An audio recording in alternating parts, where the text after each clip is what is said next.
Hey guys, I'm Pete Harned. I am the owner of Full Circle Recycling here in Bozeman, Montana. I have been talking with some of my friends and I realize what a complicated situation recycling is these days. There's so many different rumors and bits of misinformation. If you live in one city, you can recycle one thing. If you live in another city, you can recycle another.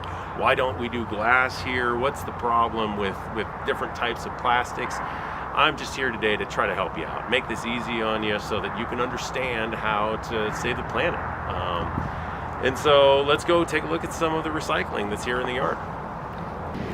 Let's say you've got an old washer dryer sitting in your garage. You don't know what to do with it. You can take it down to a company like Four Corners Recycling and they will stick it in a pile like this. Come on, let's go take a look. All right, so if you're in your garage and you're looking around thinking like, what can I recycle? What can I recycle? I got this old lawn chair, do I recycle that? Well, it's most of the time gonna be just great. Bring it on down. Like for instance, Four Corners Recycling has a metal bin on Hobart and Recycle Way, conveniently enough, 357 Recycle Way, where you can just throw it in a bin right up front. You can put it in the back of your car and bring it there, and they will determine whether it is or not. That's a pretty good way to think about it. If it's like a dishwasher that's mostly plastic with a little bit of metal, that's probably not the best thing to recycle. But I mean, we take cars and smash them up with seats in them, so that also works as well. As you can see, we are in the middle of an operating recycling center. There's noise everywhere. If you can't hear me, I'm really sorry. Maybe we'll put some information taglines here and there to put some extra info for you. But anyway, enough of the metal pile. Let's go take a look at some other recycling.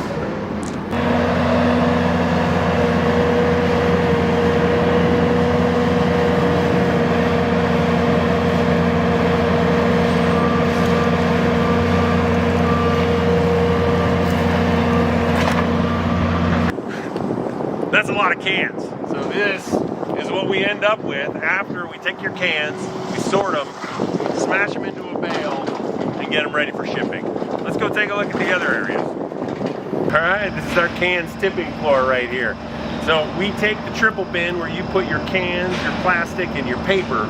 We bring it back here, tip it onto this floor, and then we sort it afterwards. So you're putting cans, aluminum, and steel into your recycling bin, but we have to separate those because obviously it's different materials. Now you can see in here there are actually bags and different things like that. There's an individual who is going to have to break those bags open himself.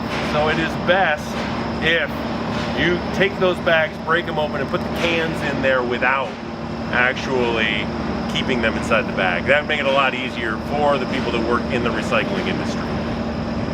So let's go take a look at plastics. This is where your plastic goes, right here. So in this pile, we've got everything. We've got jugs, that's a good thing. We've got cans, that's a bad thing. Good. Now, one thing I see a lot is people will actually take a bottle and they'll leave some fluid in it and throw it into the recycling. That's garbage. We gotta throw it out. We can't have a baler compressing it, packing it, smashing it, fluid going everywhere. That's not a good thing. We've got cellophane wrap over here. Can't do that stuff. It ends up gumming up all the gears. So if you can picture something going down a conveyor belt, it's gonna get caught in the gears and it causes havoc. Also with plastic, you've got number ones and number twos that are really good with neck bottles on them. One of the issues we've got in the Gallatin Valley is that we don't do the processing here. We have to take the bale, smash it down, put it on a truck, ship it off to Washington, California, Utah. It's a lot of miles to send an 1,800-pound bale of plastic. Once it gets there, they break that bale apart. And then you've got people on a conveyor line picking through, getting rid of cellophane, getting rid of little medicine bottles or anything that actually is not recyclable. If it's all clogged together, they can't do it. They can't pick things apart and be actually good at their job at the same time. So we have to be really good in this valley at this time of doing just number ones and number twos in bottle form. The clamshells end up really creating quite a problem with clogging everything together.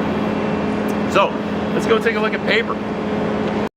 So those cans that we were looking at earlier, they're sorting them right now. You've got someone working really hard to pull all the garbage out of there, so remember to be conscientious. But right now, we're in the paper bag. So you got newspaper, this is good stuff. Then you got office paper, good stuff, you want it. It's pretty simple, straightforward. You don't want super glossy paper, you know, something that looks like it's got a bunch of glue in it, but well, that's about enough for paper. Let's go. Check out cardboard.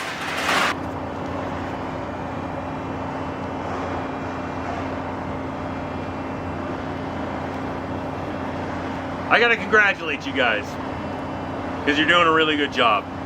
Cardboard is one of the best things to recycle, as I've said already, and you guys are doing it great.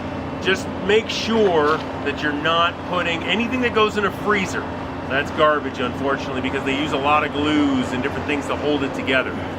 And if it's got a lot of like plasticky surface, like if it feels like plastic on the outside, unfortunately we can't recycle that either. If it's a pizza box, you've got grease down at the bottom, like we can't recycle that grease, it just doesn't work. So what you can do, you can tear off the top of the box. If it doesn't have any grease on it, that's fine to recycle, but the rest of it's got to be thrown away. So once again, I gotta congratulate you. I think we're at about 70% of all cardboard ends up getting recycled. So that's a pretty good number compared to a lot of other places.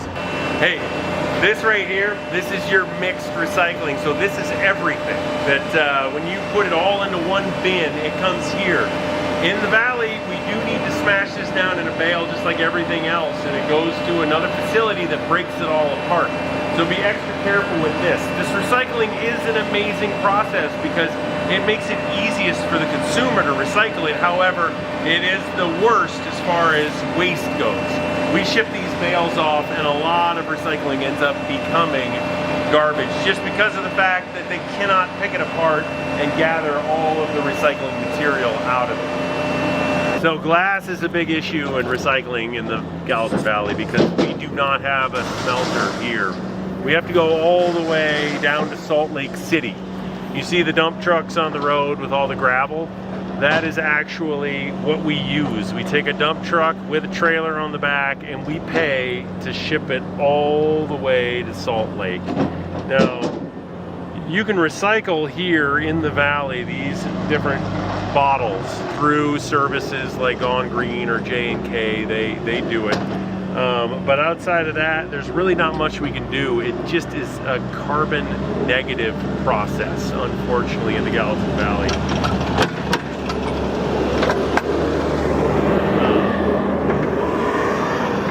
So I feel for you. If you come from Seattle or New York or Chicago or somewhere where they do recycle glass, I get it. You know, it's tough, but it's best to find something else to hold your fluid in, or you know, maybe reuse the glass that you already had.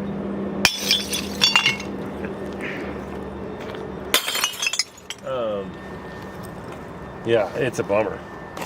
So, thanks for coming on this journey with us today, guys. We really appreciate it. I know the system can be really complicated and confusing, and what is really important in the Gallatin Valley and in Montana as a whole right now is that you're recycling ones and twos. Is that you're trying to keep contaminants out of your cardboard, and that you also are recycling your cans and your steel. Like, those things really, really help. If you could bring a bag to the grocery store, your own bag, instead of taking the plastic bag with you, that helps. Little things of that nature. I, once again, really appreciate you guys coming along for this journey. If you do ever have any questions, please feel free to give us a call here at WeRecycleMontana, and we'd love to help you out, fill in some answers for you. Thanks, and have a great day.